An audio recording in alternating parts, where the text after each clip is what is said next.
Here come the two of them. Peter Reid and Kevin Ball, skipper and manager. Arm in arm, arms aloft, take the salute. Peter Reid, the man who worked the miracle, and Kevin Ball, the captain in every sense. Peter Reid gets his medal. Might as well be the Victoria Cross as far as what they think of him on Wearside. And there's the trophy. Kevin Ball gets it from Mike Alcock, managing director of Ensley, and the moment they've all been waiting for. We're hoping that Peter Reid can join us. Peter's a bit of an enigma on Twitter though, so I don't even know if he's awake. Like I said earlier, when he messaged me to say he would come on at 11 a.m, it was 2:35 in the morning. So, and he was at a do in Newcastle last night. So I don't think we would begrudge him a lie-in if that's what he's went for. But Reidy hopefully will be on over the coming minutes. If so, we'll bring him straight into the chat. We're just waiting for James Hunter to join. I've just spoken to James. He's ready to go. Morning, chaps. How are we doing? Hiya, James. How's it going? I'm good, thank you. How are you guys? All right, considering we've been awake for quite a while. Yeah, doing all right. A bit bleary-eyed, probably a bit like me, because I stayed up till 3 o'clock watching the test, which was great. I did as well. It was crap. Hiya, Ian. How's it Morning, going? Pete. How are you doing? How are you, chaps? Yeah, great to join you for the special effort that you're making with the soup kitchen. Fantastic. As we stand, we haven't done a totaliser update for a while. We're on £40,895 raised by Sunderland fans and our friends. So we're doing brilliant. Well, listen, we need to get that up to 60 grand because that's what Everton paid Bolton Wanderers, and that's as much as I went for as a player. So if we can get to that 60 grand, it'll be great. Well, if you've got any friends who might be feeling charitable this Christmas, Reidy, then please send them our way. I'll get onto it. And how's things, James? You okay? I'm good, thanks, Pete. How are you, mate? Yeah, I was up in Newcastle last night, and I was telling a lie before. I didn't see the test because it went down, but I listened on the radio. Devastated, nearly crashed the car 3 times. Well, it was pretty much a car crash out there, to be honest, Pete. Yeah, so don't worry about it. Yeah. Well, hopefully we could get it back, but more importantly, yes, doing a great effort, sterling effort. And it just shows you what football fans are like, and in particular the Sunderland ones. But it's more than Sunderland fans, isn't it? It's fans from all over the country, and especially the North East, which I'm up there a lot. They're special people, special fans. What was your do for last night, Pete? I think it was grassroots football, and it was in Dunstan, Gaz's area. So I got a bit of stick. I got a bit of monkey's heat, which is, not a problem. It was quite amusing, really. But there was a few red and whites there who were different class. It was a really good night, to be fair. Rich, do you want to jump in, mate? Yeah, thanks for jumping on, both of you. Really, we've just been talking to Alex Ray. I don't know how much of that you heard, if anything, but he was waxing lyrical about, the impact that you and Sacko had on that team, especially the team that he came into in the Premier League, and then obviously getting back up there at the second attempt, and it was just really your general kind of thoughts on that, because for us as fans, that's like. Especially me and Ian and Gav, fans over 30, shall we say, that's like the heyday, as I think John Ficklin called it on one of our pods like halcyon days. So, like, what are your, like, the things that stick out for you? What are your main kind of, like, when you think of that time, what are the highlights? Well, first of all, I think Martin Smith's goal against Swindon got me the job permanently, I think. Yeah. Which, you've always got to start somewhere. But then the players, when we first went up, I mean, I think I added Paul Bracewell, and I think I got Dave Kelly in, who got injured. But that was a remarkable achievement, and even more remarkable was the season after, when I brought Tony Coulton in and now Quinn, both of them got injured early on, and we went down with 40 points, and I played a lot of young lads in there, and they give me everything, and to go down with 40 points back then was sort of unheard of. Yeah. And then bouncing back, obviously with the advent of the building of the Stadium of Light, it was always progress. Sad to leave Roker Park, 'cause I remember playing there as a kid. 50,000 people one Easter when Sunderland got promotion. I think Tony Tower scored and Pop Robson. But going into the Stadium Light was exciting, and we built a really good team, a fantastic team. Funny enough, I think we're getting together in May. I think they're organising something for John Coote, the kit man at my time, who's left the club, but they're organising testimony. I think Alex Ray's coming down, and Kevin Phillips, all the lads. So that'll be good to get back, and I'm sure we'll reminisce, because every time I seen Mickey Bridges yesterday, I was at South Shields, and what a smashing club that they made that. I seen Mickey Bridges, who's obviously living in Australia. It was fantastic seeing him. It's always never left, like. So I'm looking forward to that. But special times for me, because the crowd was great. Hey, we had some downs, don't get me wrong, but you've got to have a downs to enjoy the ups, and it was absolutely magnificent time. Yeah, it was a great time, Peter. Wasn't it? I mean, when I came up to the North East, which was 1999, you were in charge of Sunderland then. I'd just been covering Bradford City before then, who got promoted with you in '99. And I'd been working with Paul Jewell, and he said, go, you'll love it in the North East. You'll love working with Reidy, and you made me fantastically welcome up here. But I guess when I look back now, and I look back to my first two seasons covering Sunderland, 99, 2000, and 2000, 2001, the two seventh place finishes, I didn't appreciate them enough. I thought this is what it's going to be like forever. This is sort of the standard, and sadly, that's turned out thus far to be the high point. And I should have appreciated that more, I think. If I've got regrets, not regrets, but when you finish seventh, if you look at any league, the top four or the top six, you've got to get international quality players in then, and I couldn't do it. I mean, listen, when I was at Sunderland, it was great, but sometimes you used to have a look at Kevin Keegan, and he was buying Ginola, and he was buying him, and I'm not knocking the lads I bought, because they did great for me. But Brian Robson down the road, I used to live in Yarm, and I used to see like the likes of Emerson and Ravanelli and in the restaurants down there, and I was thinking, bloody hell, they're not bad players, So that's the only thing. I wish you could have, had enough finance to go after the big boys, if you like, because the games against Manchester United and Chelsea's and the Liverpools at the time were absolutely fantastic. But when you're playing against some of these sides and you look at the team sheet before you go, you thought, whoa, we've got it on today. But all in all, I thought my players at the time, did an absolutely fantastic job. And it was exciting times for the North East, with the Borough doing well and Newcastle United, getting all the quality players in. And derby games were great. And I loved it, I've got to say. Yeah, and I mean, you did get some top quality players in that first summer. When you look at Stefan Schwartz that came in, spot on. And Thomas Helmer as well. Everybody thought would be, that kind of top quality player. Okay, it didn't work out with him, but they were two fantastic names to have brought to Sunderland. In itself. The only thing was that he done his Achilles, didn't he, Stefan? Yeah, in the Swedish game, but he was one of them. He was really underrated. When I lost Alan Johnson, I was having a panic up about, where I could get it. But he just played that narrow left role absolutely brilliant for me.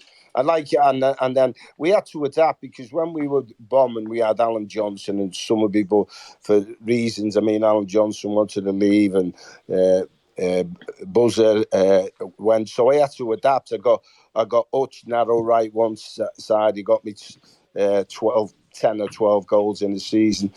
So all in all, there were some really good players who were at the football club.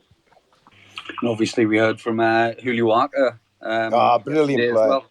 So I wanted to give our other colleagues from ROKER Report a chance to ask a question. So I'm going to first come to Bomber, because he chipped in first in our chat, and then give the other lads a chance to have their question to Peter Reid.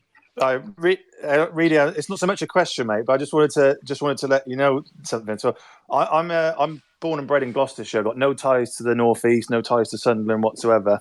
But between you and Super Kev in that 98-99 season, that 105-point season, that was the season that made me a Sunderland fan. And I've got, like I said, I've got no ties to the North East whatsoever. I wasn't brought up a Sunderland fan or family from up there. But just the way that you got that team playing and how good we were in that one season, you know, between Quinny and Kev, and the way you had them set up, that basically you're the reason I'm a Sunderland fan, mate. Between you and Super Kev. So yeah, I don't have a question. I just wanted to gush a little bit. To be fair to you, you know, after the playoff defeat on Pens, yeah, I'll tell you what, the players deserve an awful lot of credit, you know. I mean, I managed in the setup, but I was devastated, you know. I had to go away I went in the Lake District and got legless for about 4 days. I couldn't handle it. I'd gone. But you know what? I think they had a meeting between themselves, and I'm not mistaken. Yeah. And I tell you what, that pre-season when I got out there, and them players were absolutely brilliant. I've got to say, all credit to them. You know, they're the ones who stood up, and, you know, the harsh disappointment of losing 7-6 on Pens with that useless Mickey Gray's penalty. You can't catch your breath. I remember hearing something. It was an interview with Quinny, who said exactly the same thing. He said after that penalty defeat, they kind of had a players' meeting and kind of all just agreed that they'd never feel that again, and that they were going to put it right this season. And you know, bloody hell, did you do that? Yeah, hey, listen, they were absolutely magnificent. They were a joy to train, to manage, to coach, and you know, all credit to them. I've got to say that. Ant, do you have a question you want to come in with? Yeah, apologies if my voice goes a little bit, Peter. I'm slightly emotional here. So, literally, as you just said there, mate, obviously, you're on about, look at the Newcastle at the time, they had the Ginolas, and you look at the Man Uniteds, the Chelseas. You know what, mate? We were competing with them. And you know, and without the riches or anything like that, you know, yeah, we spent money here and there and stuff like that, but a credit to you and a credit to the side as well as how we managed to finish seventh in a row in that day and age, mate. Just absolutely mental. But how good were that group with you then? You know what I mean? Well, I've done a work with Roy Keane on the TV and Sir Alex Ferguson's The Palomine, and you know, when you talk about times, them two said, and these two can't get bigger names in football, said every time we played your Sunderland side, we knew we had a game on. Now that to me says it all. I thought, wow, that's different class, that, and I think that reiterates what you said, you know, and to come from two such esteemed people in football, it's fantastic. Peter, it's Gav. Yeah, I just want to ask you something, because people who've been listening to this probably think I'm a bit obsessed with Bobby Saxton, but I am. I just want to ask you, sort of, how much does he mean to you? Because he means so much to the fans. He means so much to all of the players who played as part of that team. But he was your right-hand man. What does he mean to you even now? He was. I worked with him when I was at Man City, but he was on the scouting side of it, and he recommended some really good players. He recommended Andy Cole when he was at Bristol City, and I couldn't get him. So his quality, but socially, you know, and in football discussions, we didn't always agree, but I loved somebody like that who was strong and give the point of view, and I always liked people like that.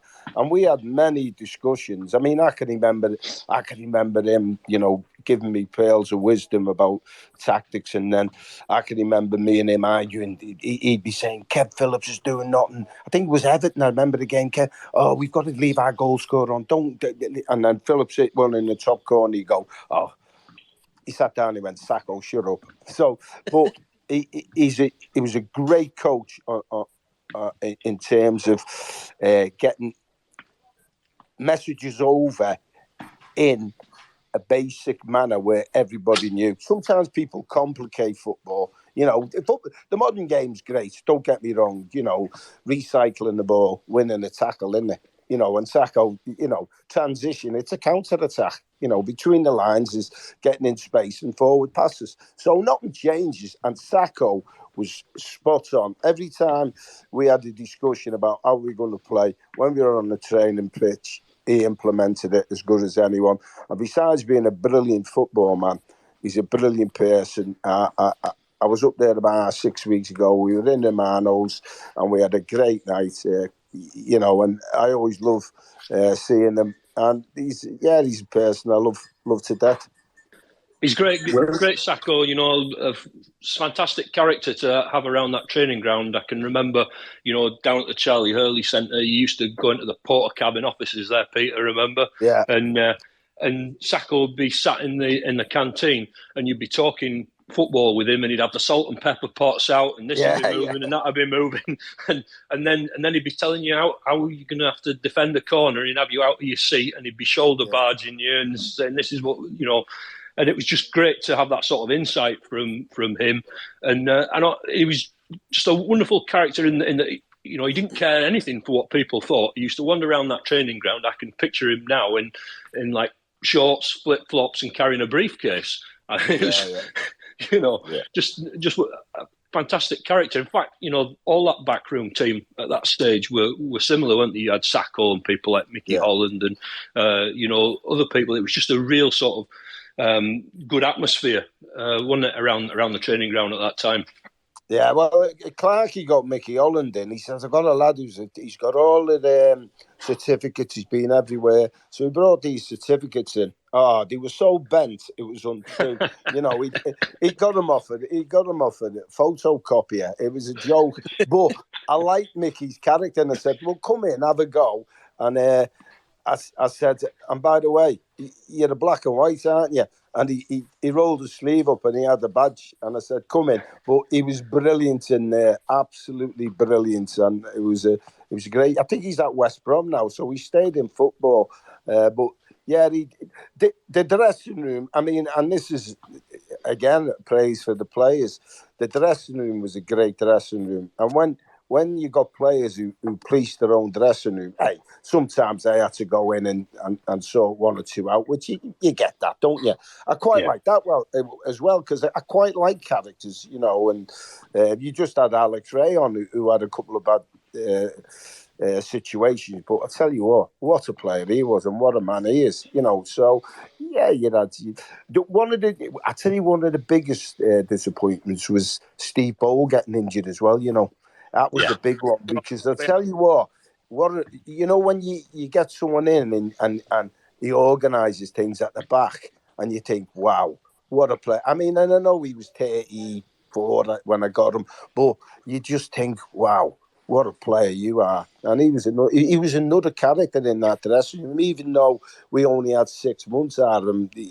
I was unlucky with a couple of them, like Stephen Schwartz and him, who were influential, and obviously Tony Colton at the time, and when Quinny done his ball. The other lads, you know, the likes of Mickey Bridges who come in, what a job he did, you know. Some of the players who come in, Darren Williams, Darren Holloway, some of these young lads who come in and did. I mean, I remember saying we played Chelsea, and I remember saying to him, like, Zola doesn't get a kick, and he was brilliant. And then I think I sent him on against Man United, get close to Keane, and I think Keane ended up getting sent off. Not that I wanted him sent off, but he did.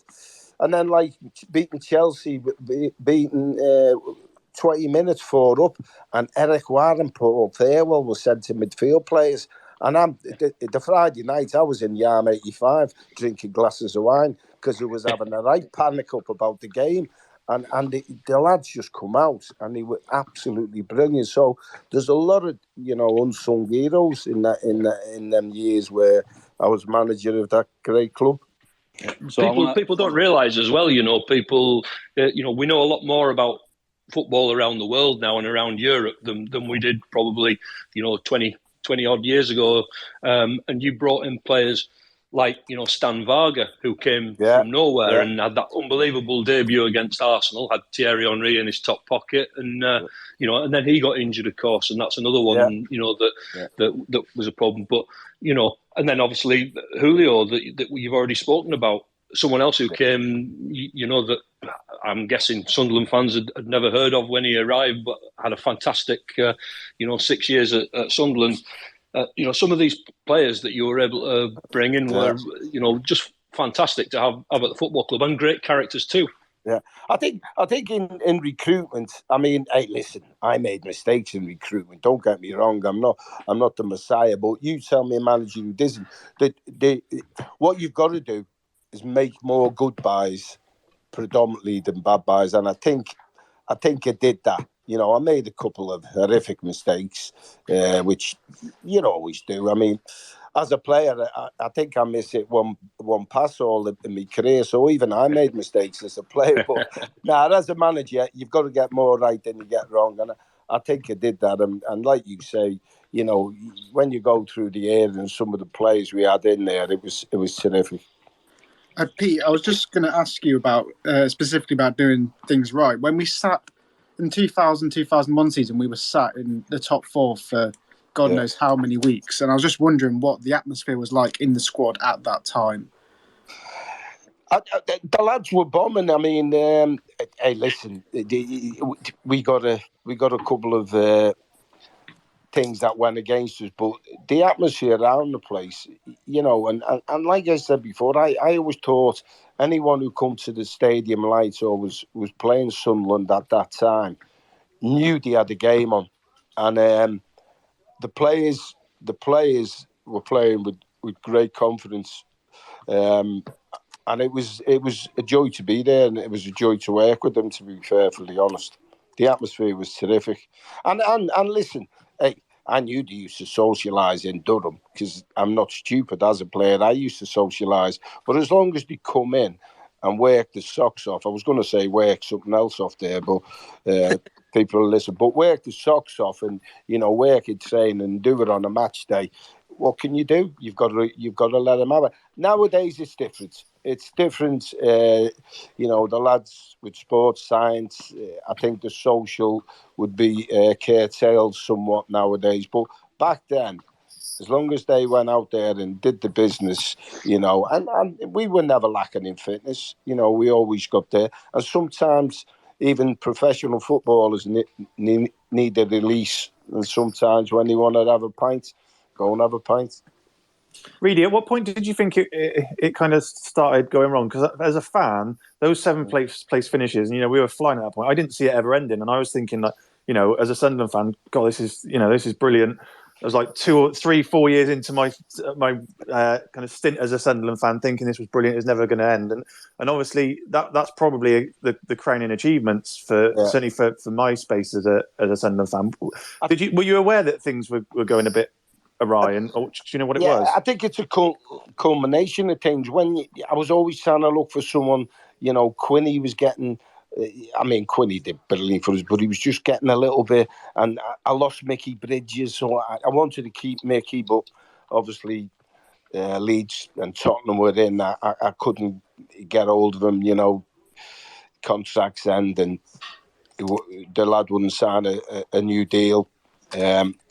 So little things like that, because when I had Dickie O'Bridgie, Kev Phillips, and Quinny, had 4 up there, 4 strikers. It was great, and I think that was the main one. The goal scores, because when we were 7th and then 4th from bottom, I think we only scored 27 goals, and Kev had an injury, so I think that was it, trying to get that striker in, or, the top quality one. How do you replace him now, Quinn?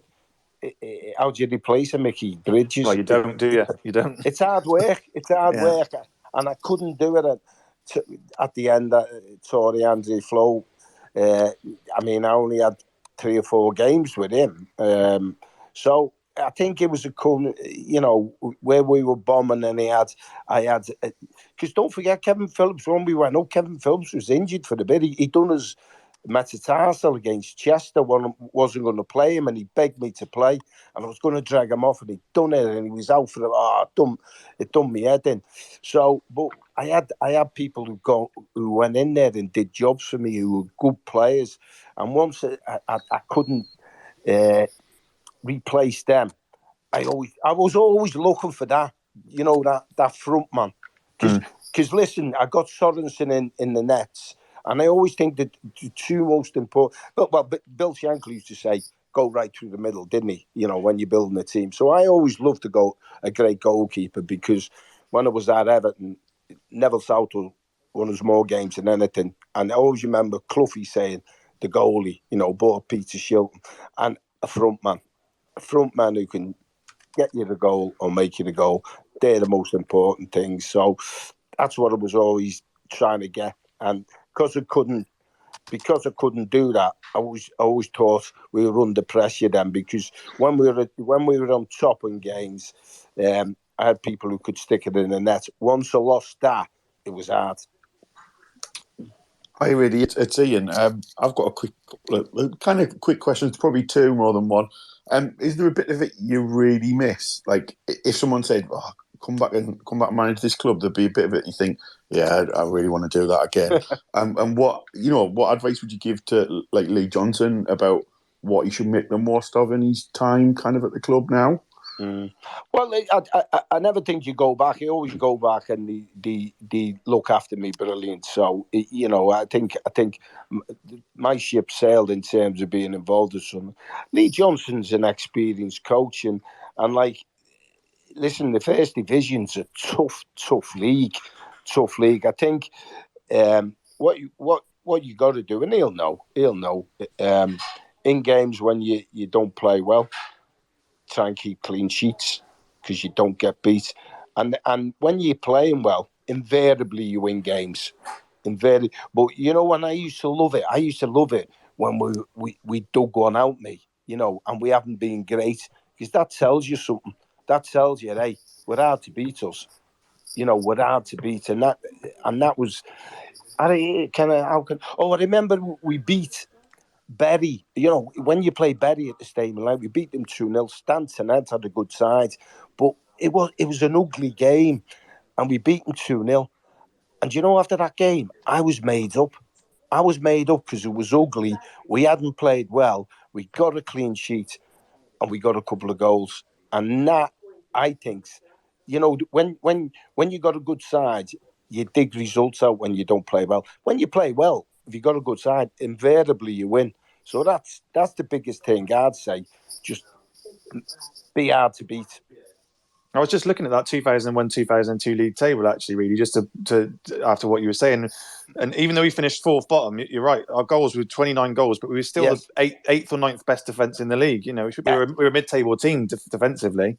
That's when you're the manager and you know that, I'm thinking we're all right at the back, but we in the 2 previous seasons we got goals when we couldn't stick it in. I knew it was going to be really tough, but be fair to the lads, even that they dug it out like 20. I thought it was 27, so I'm doing the lads that did say 29 goals from. You need to be tight at the back, so. You've always got to have, in my opinion, you've always got to have that platform, that solid base to get things going. You look at the good sides. I mean, Man City, you've got flares, but they don't concede. Whatever you say, they don't concede. Chelsea, Liverpool, these teams are strong at the back. Gives them the platform to go and play. Yeah, definitely. Well, looking at that, like, we conceded 1 less goal than Newcastle that year, and they finished 4th. So says something, doesn't it? Yeah. I wonder who they had up front. There was a guy, I can't remember what he's called. Yeah, I know. Yeah. He wasn't bad. To be fair. I'm just glad he wasn't great on penalties on one special occasion. Oh, I have to get that in, couldn't I? Oh, dear me, Peter. Absolutely. Reidy, have a bit of class about you, lad. To be fair, really, I was just about to mention the derby games. I mean, like the first derby game I saw us win was the first 2-1 at St James's Park. I mean, it was biblical, wasn't it? The weather was bad, and they took the lead, and the fight back. I mean, the second half were absolutely amazing. But to go there twice in 2 years and win 2-1, I mean, two were probably one of the best games we've ever had. Really, just how end to end it was. I mean, to beat them twice in 2 years must have been epic, wasn't it? I think. Do you know what? I think you've hit the nail on the head there. I mean, we got the results in them, but I thought they were great football matches. I thought they were really exciting end to end, and like when you're on the side and you're concentrating. But I can remember vividly them 2 games flashing by. I thought, wow, it's half time. Wow, it's full time. Mind you, no, when it was full time, we weren't hanging on, but 2-1, you just want that to blow the whistle, don't you? But I just thought they were really good football matches, 2 good football sides, and some of the stuff that was played when the rain comes down, I thought the players on both sides were exceptional. Yeah, was your heart in your mouth when Bawley tried to take somebody out and hit the bar from 45 yards out? It's the only time I wanted Bawley to duck out of a tackle. But you try and get Kevin Ball to duck out of a tackle, you have got no chance. And that was why he was such an influential player in there. And that's the thing, Peter. You look at that game and that incident. I mean, it gets further and further out. By the time by the time that the story's been told again, he was virtually in the Newcastle penalty area. But the number of times you used to watch the players do the crossbar challenge down at the Charlie Hurley Centre, and finally, Bawley got one right in that game. It was like time stood still when I'm watching the ball, I think there was 50,000, and everybody went quiet. It was surreal, and it just clipped the bar, and I thought, Jesus, tonight that'll do me. Heart in your mouth stuff, but great memories. It was just everybody's laptops, telephones that we used to use in those days. Everything just stopped working in the press box. There was no roof on that stand. Everybody was drenched. I remember. I don't know if you remember Carl Liddell from the Sun. He had Carl smashing. Yeah. Carl had a Larry expensive suit on, and I think the sleeves finished up halfway up his arms. By the time it dried out, it was ridiculous. If I'm not mistaken, I think it was dashing down with rain that much. I think Bob Murray ended up in a Sunderland kit in the director's box. I thought of that. Yeah, so that tells you something, doesn't it? Yeah, and I think Bob took great pleasure in that. It was terrible. Look at the gear; it's ruined. Can anybody get me a coat and a shirt? yeah, I remember that. Yeah, some of the things, but great times. Yeah, we've been joined by Jonathan Wilson. Jonathan, how are you doing, mate? I'm very well, thanks. Very much enjoying the chat. Have you got a question for Peter? Is there anything you would like to ask him about those days? I know when we were chatting during the week, you were saying you're not really up on current day Sunderland stuff, but I imagine that era under Reidy was probably one of the best times you had as a Sunderland fan. Oh yeah, I mean it was right at my start as a journalist. So I mean, I was at a couple of press conferences, but I mean, just talking about that derby in the rain, I was at the Beanbag at, that was just incredible, kind of, and the Phillips chip, I mean, just what a night that was, what memories they are. Yeah, so those derby games, I mean, there's the ones that we always talk about are the two at St James's back to back. But I always enjoyed the game where we were getting beat 2-0 and we came back to draw. What was that like? What was your team talk like at 2-0 down, Peter? I think it was Sir Bobby in God rest his soul. Was Sir Bobby in charge in that game? I think he was. Yeah, I think he was. I just loved it. I mean, the crowd got us going, and we showed great resilience. But it was, listen, I think we were 2 down. I don't think we played bad. They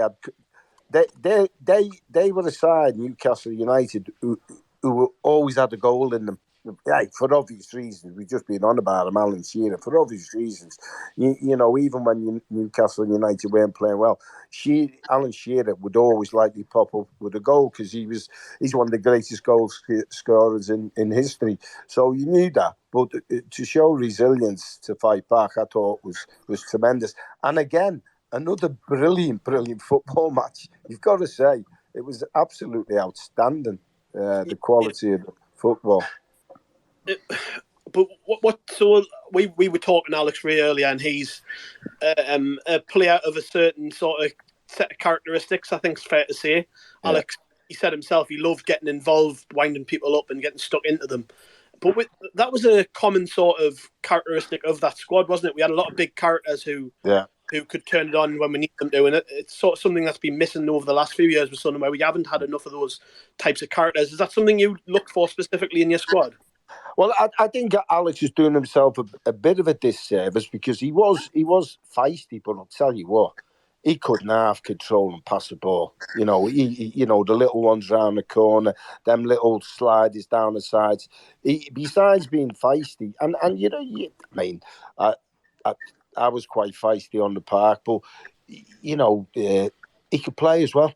That's the big thing. But that desire, like I say before, that desire not to get beat in games is a big thing for me, because when you're playing against players who were as good as you, and you get that sometimes, if you've got that edge, that desire, it gets you through. Alex Ray has it. All the top players have it, and that's what you look for. You look for ability, you look for technical ability, without a doubt. But I tell you what, when you get that desire as well, it doesn't half help. Yeah, absolutely. But like you say, I mean, probably just because that's one thing I think I've heard Bally talk in the past about, talk about how like he feels he was given a disservice when he was a hard man. I think there were a lot of good footballers in that team, wasn't there? The likes of Summerby and Johnson, who were so good at delivering key, crucial passes to the forwards. Well, we had a nice balance. I mean, Buzzer just got clever, out his feet, half a yard. And Quinton Phillips had known who was coming in. Alan Johnson was a clever footballer, used to come on that right foot, he could jink. He wasn't the quickest, but he was really intelligent. And then when he did that, I had Mickey Gray coming on the overlap, if he went narrow. So it was a good balance to the side. And, if you look at the modern game now, fullbacks are massive in attacking sense. I think if you look at us back then, we had that with our fullbacks. Macon used to get forward with some, and Mickey Gray used to get in there. So we had a nice balance to the team, which doesn't half help. Yeah, I see that we have one of your former players joining us now, Matt Piper. Hi, Matt. How you doing? How you doing, mate? I'm good, thank you. Good to join. I'm listening to the Gaffer's stories and I'm thinking, oh, brilliant. How are you, Matt? You okay? I'm good, thanks. Gaffer. I didn't think when you talk about lads who get injured and you don't have much time, I think Matt comes into that category as well. I always remember when he played against us at Leicester, I thought, wow, who's this? And I managed to get him. And unfortunately for Matt, he sustained a bad injury as well. Matt, what are your sort of memories of when you first arrived and met Reidy? Only good things, really. Honestly, I mean, obviously, as the gaffer just said, getting injured so soon into my time at Sunderland. I think I was there. 13 games in, did start really well, and I only had a short career, but I always say the gaffer's probably my favourite one. I'm not just saying that because I'm on here now and he's on. I had 14 managers in my short career. And some really good ones. You didn't get 13 of them with the sack, did you? Hey, you know what? I probably did, Gaffer. I love it. I had some good ones. Mick McCarthy's one of my favourites as well. Terrific. the gaffer, honestly, he brought me to the club, number one, great club. I played for two really special clubs in my time at Leicester and Sunderland. But yeah, out of all the managers, I think what I always fondly remember is how he was with me as a one-on-one. He talks about all the characters there that he had in the dressing room. I was quite quiet. Yeah. Back at that point, but he really, really gave me belief when I first got there. I remember he said to me, you won't remember this, but he said to me when the sort of pressure came on and we just got beat by the Newcastle, Shearer and Bellamy scored. Yeah, but we did play all right in that game. Yeah. As he said, when you're up against the likes of Newcastle at that point with Shearer, Bellamy, Gary Speed, God bless him, Nobby Solano, they had such a brilliant team. But we did play quite well when we lost. But the gaffer brought me in the office afterwards, and the pressure was ramped up on him. Of course it was, but he said, "Listen, your performances are keeping me in a job at the minute." And then I got in the 21s. I went away with them, and then I got injured. Yeah. And while I was away, I think we can all look back now and realise the club made a disastrous decision in sacking the gaffer and bringing in Howard. I know the gaffer probably won't say that, but to be fair, but when Bob Murray sacked me, I recommended Mick McCarthy, but he went for Howard Wilkinson, so he didn't take any notice. That went well. Yeah. Hey, listen, I'm not knocking Howard Wilkinson because he's been a great coach and he won the league championship with I think it was the last one before the Premiership, if I'm not mistaken. It was, yeah. Yeah. Because I remember we beat him at Main Road, but they had a good Strachan, Speedo, McAllister, Batty, good team. Brian Dean. Yeah, good team it was, to be fair. Yeah. I think the thing with Howard was, I liked Howard as a person, and I'd worked with him in the mid-90s when he was at Leeds, and I worked for the newspaper in Leeds. I used to cover Bradford, but I did a couple of Leeds games too. In actual fact, I did the two games. I don't know if you remember. Well, you will remember them, but when Alex Ferguson was playing mind games with Kevin Keegan.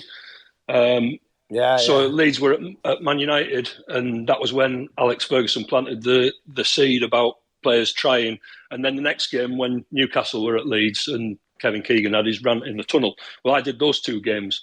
And so I remembered Howard from that. But I think Howard was such a culture shock from what had gone before with you, Peter. And the players didn't take to him, the results didn't come. And his personality didn't get anywhere with the Sunderland fans. So, he was a great coach. And as you say, he was the last English manager to win the top flight title. It just didn't work out for him here. It was a disaster. Yeah. I remember playing against Notts County when I was a babby at Bolton Wanderers, and they were really well. Jimmy Cyril was manager, but they were really well coached, and it was a young Howard Wilkinson who was the coach there. So, they played some good stuff, passing out from the back, and I always remember him on the side vividly when I was a kid. So, yeah, he did. Hey, listen, sometimes it doesn't work out for the clubs. Yeah. No, we've definitely seen that, haven't we? That managers who can be very successful elsewhere don't always necessarily fit with Sunderland or maybe where the squad is at this time. Peter, I wanted to ask you a little bit more about. Obviously, you've been working with Ipswich, and I guess did you move on when Kooky. Yeah. I mean, he got me in as a consultant, and when he goes, I'm one of them old school people who, I mean, it's a smashing football club, and did he get enough time? No. Did he get a lot of young new players in? It needed to bed in. Did he have time? Not in my opinion, but the people that be there made the decision, so that's it. But it is a very, very good football club. When you go down there and you see the Sir Bobby Robson stand, the Alf Ramsey stand, and you see, I mean, I played against some of the Murans, the Tysons, the Butchers, the Osmonds, the Walks, the Mariners. Wow, what a history that club's got. Absolutely, it does, doesn't it? And obviously they're down in League One with us. We've got Sheffield Wednesday down there. We got some. Oh, it's a good league. I mean, big names. Wigan play Ipswich, and Wigan have got some good players in there as well. And while we're talking about that, I'd like to send my best wishes to Charlie White. Obviously, we all know what happened on the training pitch, and that's brilliant news that he's made a full recovery. But that must have been so traumatic for everyone at Wigan Athletic. Fantastic that Charlie's up and about. Yeah. Brilliant. It is, and it sounds like they'd had CPR training as well on the back of some of the other things that have happened, like Christian Eriksen, Fabrice Muamba. So it's something that obviously we lost Mark Vivian Foy on the pitch, and it's something that obviously is a risk for young men. So I mean, all the best to Charlie, and thanks for bringing that up, Peter. Because no problem. It's the players who make the game in the end, isn't it? And Charlie did a hell of a job for us. So that's great. But so what when you were there as a consultant, what did you make of League One as a standard? Because for me, it's gone up in terms of like the quality of play and just the way the game's played there.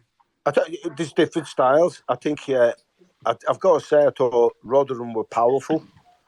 Everybody knew the job, plenty of energy, and I think they'll go close to going up. Really good. Wickham, down at Wickham, are a hard team to play against, and then you've got the Urices. I mean, I was at the Sunderland game when I thought Ipswich had good chances, couldn't stick back. We're on about it, stick them away, and then obviously the corner and dug a result out. Clean sheet and dug a result out, which I was going on about before as well.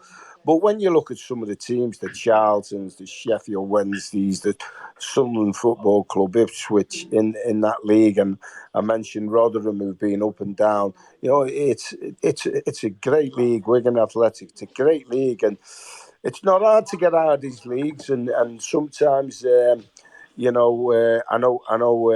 Sunderland fans get a bit anxious in games when they think they should be winning, and I understand the frustrations, but every little bit helps. If you get behind your team, that could be the little difference between a victory or a draw and a defeat, because it is a tough league. I mean, I think Sunderland should be in the Premier League, but you've got to get out of this league and earn the right, and every little bit of support helps. You just mentioned the crowd there, Peter. Sorry to jump in. First of all, thank you for so many incredible memories. I mean, personally and for everyone else. But the atmosphere when you were manager at the club was something that I don't think's ever really been replicated since. Was there just an X factor there in the way everything come together, or was that something that is like an untapped kind of potential within the fan base at the moment? Nah, I went on about that game. I played in Easter at old ROKER Park. So even back then, and people are talk to you about playing games and big games at Sunderland when ROKER was, I played there when it was 50-odd thousand on an Easter. I thought, Christ almighty, where am I here? It was amazing. So it's always had that. It's always had that staunch, passionate support, which is, why it's such a brilliant football club. You'll have different owners in football clubs, and we're going on it, but the supporters are the ones who keep it going and are with them all the time. Owners will come and go. Supporters are always there. And Sunderland have always had. I mean, if you look back in the 50s and you look back in the history books, early 1900s when they were... It's a fantastic history. So is it inbred in them? Yeah, I think it is. Passionate. And when I was there and we played teams at the Stadium of Light, the fans were a massive, massive influence on us, without a doubt. Massive influence. When we got beat first game of the season and we got battered by Chelsea. Chelsea. I think Gus Poyet got the old scissor kick. I think Zola chipped one over the top. I went quite open in that game, but the corresponding game in December, wow, the crowd were up for that, and for the first 20 minutes, as we say, we were on fire. The crowd got us going without a doubt. I mean, the players were brilliant, but the crowd were right into the faces, and the noise that I can remember. Desai, what a great player he was. I can remember him looking around as though, what's going on here? You know, it was the noise from the supporters was unbelievable. Rich, do you want to jump in there? Yeah. We'll keep for as long as we can, Peter, and thanks, James, as well. Hurry up, I'm starving. I haven't had no breakfast. Well, I mean, feel free to leave when you're like. Matt's still here. He's on the phone.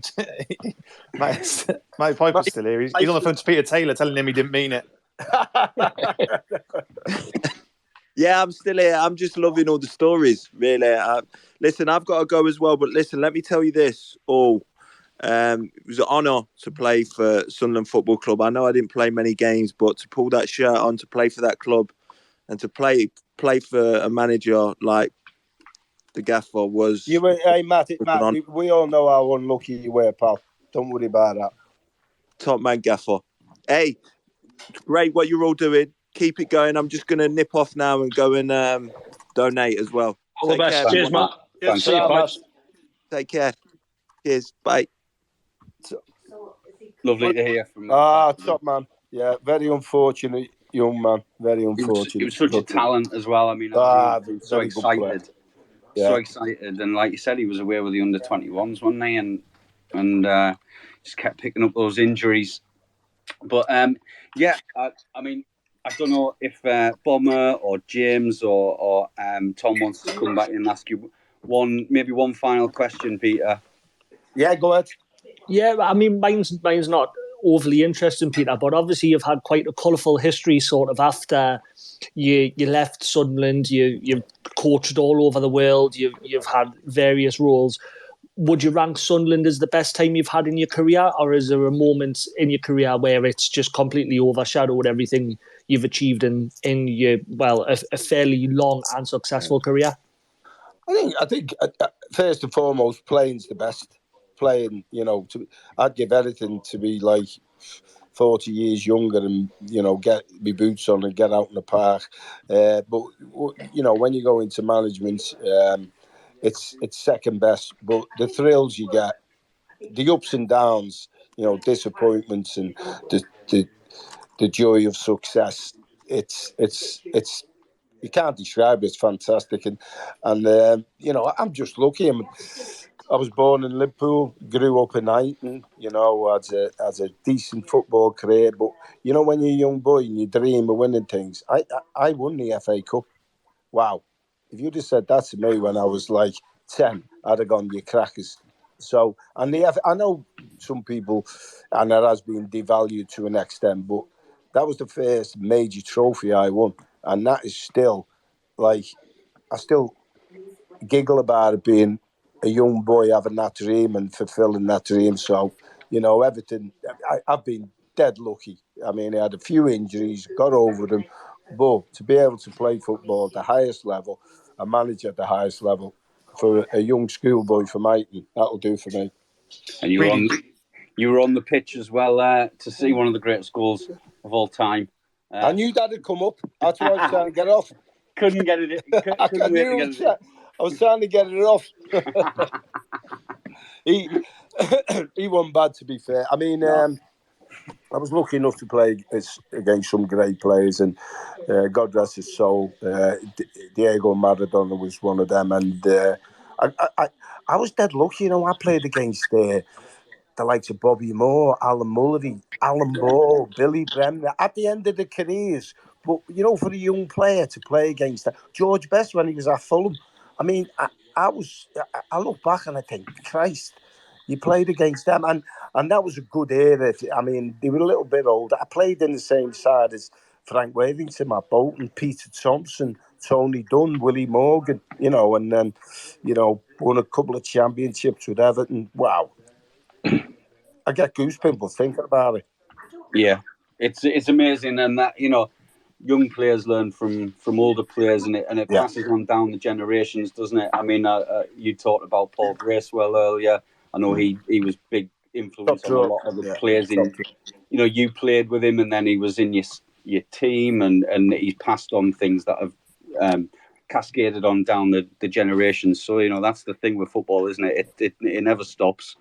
Even with pandemics and whatever, it never stops, and we keep going. A bit like this Twitter space, really. Long may it continue. And by the way, I've got to say, you've done fantastic. Anyhow, I could give us a shout. Good to speak to James as well. Yeah, top man. Thank you very much. I'm going to shoot because my beans on toast is getting ready. That sounds good. So HP sauce on. So have a good day and keep it going. Keep donating. Yeah. Well all the done, best. See you, Peter. Peter, thank you. Ta-ra, lads. Cheers, Reidy. Cheers. What a guy. What a guy. What a legend.